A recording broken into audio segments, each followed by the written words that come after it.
Bonsoir, monsieur Harvey. Bonsoir. Oui, moi, ma question, c'est que moi, j'avais eu mes papiers à travers l'Asie. Bon, je À voulais travers, aller en l'Asie, la demande d'asile. J'avais eu mes papiers en oui. demande d'asile. Bon, maintenant, je voulais faire le parrainage, puisque j'ai eu ma résidence au Québec. Je voulais faire le parrainage. Je voulais demander si, est-ce que c'est possible de transférer tout en bas d'une autre province pour faire le parrainage à cause des conditions du Québec actuellement?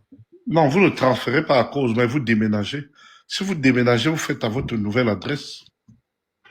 Ok, mais le problème, c'est que j'ai mon travail ici au Québec et si je déménage, est-ce que je pourrais continuer à travailler en bas du Québec et Mais si vous vivre avez le là-bas? don du buté, comment voir, le don de quoi? D'être à la fois au Québec et ailleurs. Vous pouvez, mais si vous n'avez pas le don d'être, vous n'êtes pas un grand sorcier, hein? Comme certains, vous ne pouvez pas être ici et travailler là-bas. Donc, il faut choisir. Mais vous ne pouvez pas mentir que vous êtes là-bas alors que vous êtes au Québec. Oui, parce que avec la situation du Québec, je pensais changer tout Oui, mais et travailler. changer ne veut pas dire tricher. Changer, on change vraiment. Je reviens encore par rapport à ma question concernant la visite médicale.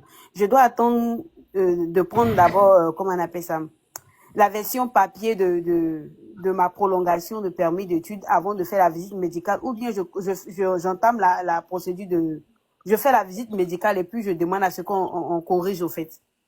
Vous pouvez faire la visite médicale anticipée, mais Mhm. laissez la place aux autres pour poser les questions, hein. Il y a beaucoup de Oui, gens, pas, oui, au fait, pas une personne. on m'avait éjecté, au fait, qu'on m'a remis, donc Ah, c'est pour parce que cela que tu as j'avais pas posé trop fait. de questions. C'est ça. Mhm. Bon, je Oui, termine une monsieur. deuxième question, s'il vous plaît, pardon. Ma deuxième question est celle-ci. J'aimerais savoir, est-ce que je peux faire une demande pour genre, je peux envoyer une lettre d'invitation, par exemple, à mon papa pour qu'il vienne assister à mon truc comment on appelle ça, de diplôme, ma remise de diplôme. En principe, vous n'avez pas le droit. C'est un résident permanent qui le fait. Mais j'ai vu des gens le faire sans être résident permanent et ça a marché. Hein? Parce que vous pouvez ne pas lui envoyer une lettre, mais faire une réservation d'hôtel sans l'inviter vous-même. De réception de ma demande de résident permanent et en plus, j'ai fait une demande d'un permis de travail ouvert transitoire. Et la première lettre que j'ai reçue, c'est venu avec la lettre, avec une autorisation me permettant de travailler, mais en respectant les mêmes conditions que mon employeur. Mais entre-temps, mon employeur, j'ai perdu le contrat avec mon employeur. Ils ont envoyé une lettre de fermeture de mon dossier administratif pour cet emploi. J'ai renvoyé la lettre à l'IRCC et en sollicitant une deuxième lettre me permettant de travailler de trouver le travail ailleurs.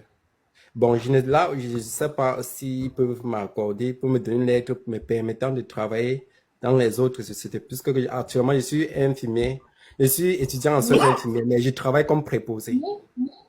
Et actuellement, je ne peux plus travailler, je suis à la maison comme ça, j'attends cette deuxième lettre, mais je ne sais pas si c'est possible que l'IRSS m'envoie cette deuxième lettre me permettant de chercher le travail ailleurs. Non, vous devez attendre la lettre. Et Mhm. faites le formulaire web si la lettre ne vient pas. Vous l'avez Oui, fait? c'est ça que j'ai fait. Il faut seulement attendre et prier Dieu. Hmm? Il n'y a pas de magie à faire, il faut attendre et prier. Ça va venir. Bonsoir monsieur, j'espère que vous allez très bien. Moi c'est Kevin. Bonjour Kevin. Bonjour. Merci déjà de répondre à nos questions. S'il vous plaît, viens d'arriver en tant que RP et mon mari est en France en tant que réfugié. Donc il a un titre de séjour réfugié en France. Est-ce que c'est possible de faire le regroupement parce que on souhaite Bien vivre sûr. ensemble ici? Bien sûr, parrainez-le, c'est votre mari, c'est facile. Parrainez-le. D'accord. Parce qu'on se disait peut-être que, déjà qu'on l'a pas mis dans la procédure, parce qu'on s'est dit que, peut-être comme il n'a pas de passeport, il a plutôt un titre de voyage, et ça va faire couac. Donc, maintenant, Parrainez-le avec la vérité, parce que si vous avez dit que vous n'êtes pas marié, et vous venez dire maintenant que vous non, étiez marié depuis, on est ok, marié, c'est tout. Il est dans le dossier, il a fait même mais la la visite visite médicale. médicale, mais parrainez-le, c'est simple, c'est pas compliqué. Ok, c'est juste le parrainer. Donc, pour moi, il me faut Mhm. avoir un travail, c'est ça? Pas forcément au Québec. Non, je ne suis pas au Québec, je suis Ah, à oui. Ottawa. Oui, là-bas, oui, c'est ça. Bonjour monsieur. Bonjour. S'il vous plaît, j'ai une question rapide pour vous. Nous sommes plusieurs dans le cas ici au Québec, précisément à Montréal. Nous sommes des travailleurs appartenant à FAIR 3, classification de l'emploi FAIR 3. On fait déjà 2 ans ici, mais vu les changements d'ici au Québec, on veut postuler au programme de l'expérience canadienne. Est-ce que avec 100 diplômes universitaires, est-ce qu'on peut être admissible? Ça dépend. Quel niveau de diplôme? Quand vous dites sans diplôme, un BTS ou pas du tout de diplôme universitaire? Pas du tout de diplôme universitaire. Ça ne va pas marcher. Bonsoir Henri. Bonsoir. Oui, en fait, j'ai 2 questions. La première question, je suis à Alberta et j'ai trouvé un travail à Montréal. Je demande, est-ce que le travail, ça va pas me déranger si je reste là-bas et de payer les taxes à Montréal? Est-ce que ça ne dérange pas mon asile ici? C'est la première question. Non, reprenez la question. Ok, je suis ici, j'ai demandé l'asile, je suis à Alberta. Oui. Et j'ai un frère à moi qui est à Montréal, il m'a appelé pour le travail. Je demande, est-ce que je peux partir travailler et alors que mon asile, je l'ai demandé à Alberta, ça me dérange pas? Ça ne dérange pas. Mais votre dossier va changer de zone et on va traiter ça à Montréal. Quand vous allez changer l'adresse là-bas au niveau de la commission de l'immigration, on va changer votre adresse, ça va transférer votre dossier, ça ne dérange pas du tout. Bonsoir, Monsieur Henri. Bonsoir, madame. S'il vous plaît, ma question, c'est pour savoir, moi, dans mon cas, j'avais fait la demande de résidence permanente pour humanitaire, comme ma demande d'asile était refusée.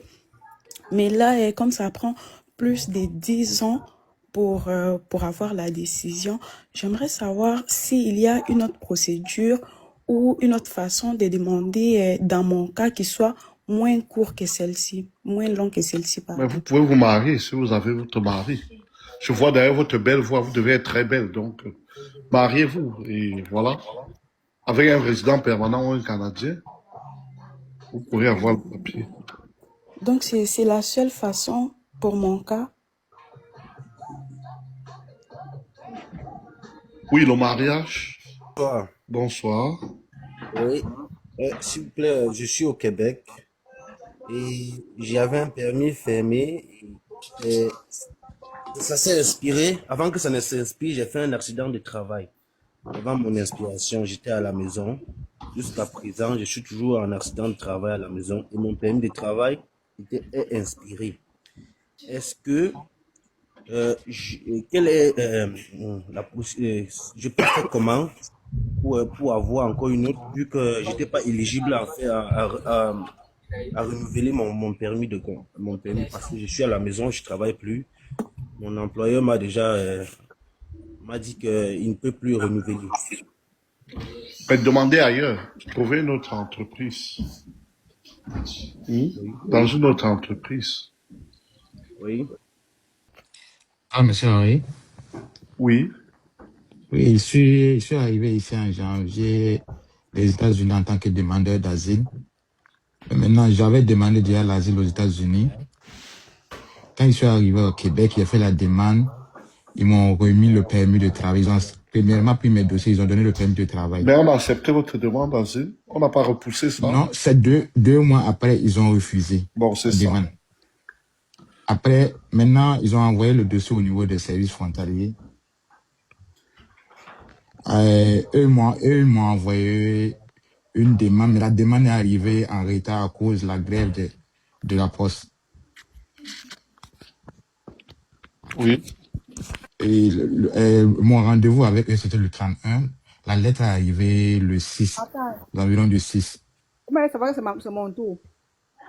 Mais jusqu'à présent, on les a écrits. Jusqu'à présent, ils n'ont pas de réponse. Ils ne m'ont pas donné de réponse. Mais votre avocat doit suivre ça personnellement. Hein. Oui. Je peux pas vous dire oui. votre avocat doit suivre personnellement pour que vous ne vous retrouvez pas, parce que peut-être vous avez droit à erreur. Il y a une autre Oui, procédure pour vous. oui, oui. Alors, c'est ça.